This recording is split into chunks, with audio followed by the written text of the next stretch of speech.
Dalam catatan sejarah, setelah Untung Suropati gugur melawan penjajah Belanda, berita tentang Pasuruan hampir selalu tampak menyedihkan. Apalagi perjanjian-perjanjian antara Raja Mataram dan kompeni semakin menyengsarakan rakyat.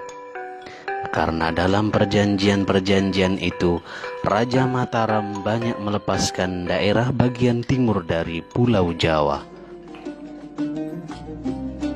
Namun sebelum itu, penguasa Giri Gresik yang dikenal dengan sebutan Pangeran Singanegara memberi amanah untuk membuka daerah baru, membentuk sentral kekuatan sebagai antisipasi terhadap tantangan syiar agama dan taktik strategi melawan penjajah Belanda di kawasan Keraton Pasuruan kepada seorang pejuang berdarah Arab yang juga keturunan Rasulullah, yaitu Sayyid Sulaiman bin Abdurrahman.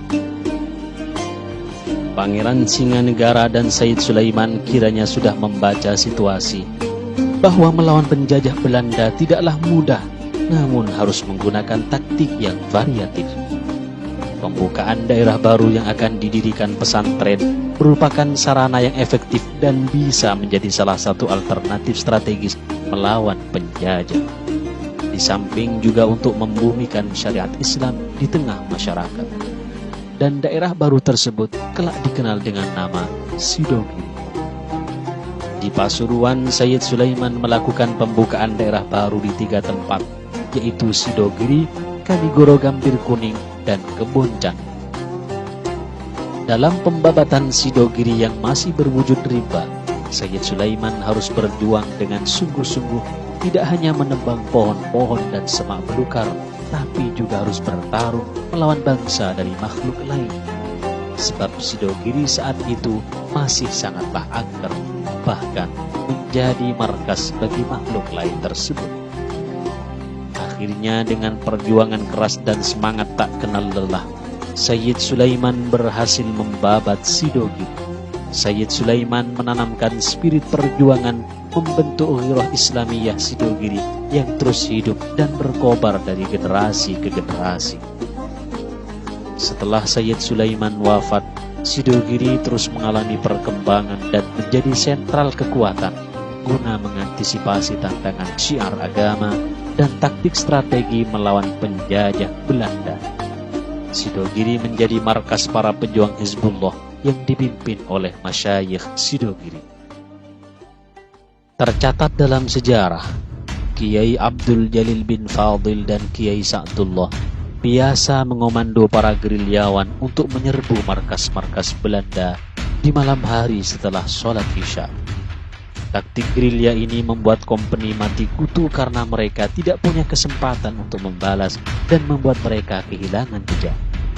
Puncaknya di desa Pelinggisan Pasuruan, para pejuang terlibat baku tembak dengan Belanda, namun anggota Hizbullah semakin terdesak dan memutuskan untuk mundur kembali ke markas.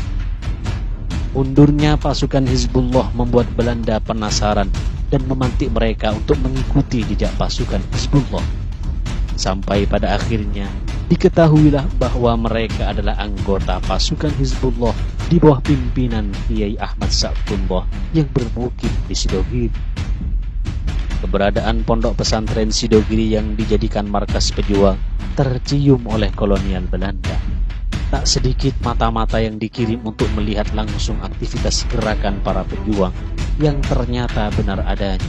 Pondok pesantren Sidogiri dijadikan markas menggembleng pasukan Hizbullah dengan berbagai ulah kanuragan.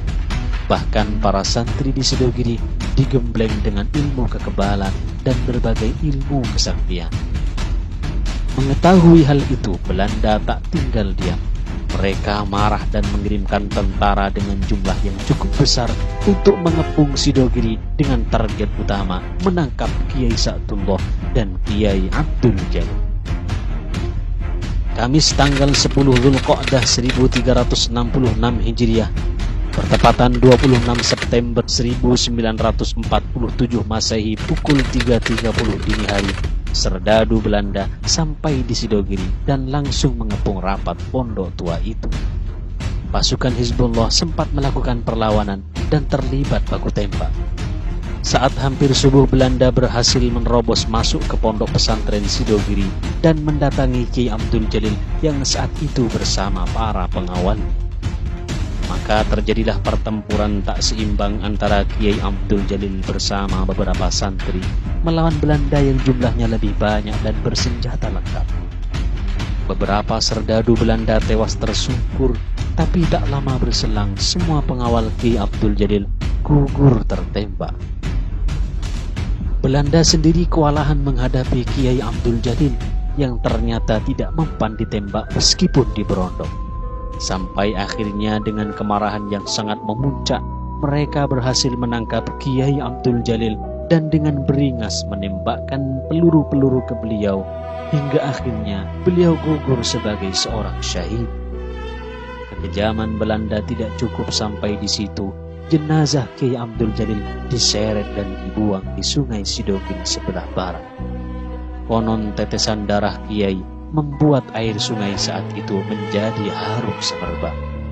Jenazah Kiai Abdul Jalil baru ditemukan sekitar pukul 9 oleh hadam beliau bernama Taufik.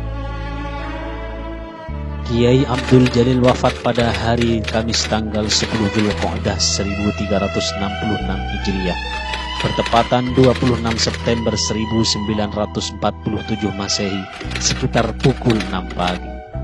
Beliau dimakamkan di areal pemakaman keluarga Sidogiri, sedang beberapa orang pengawal dimakamkan di samping Masjid Sidogiri. Kiai Abdul Jalil adalah salah satu dari sekian ribu ulama yang menjadi korban kebiadaban Belanda.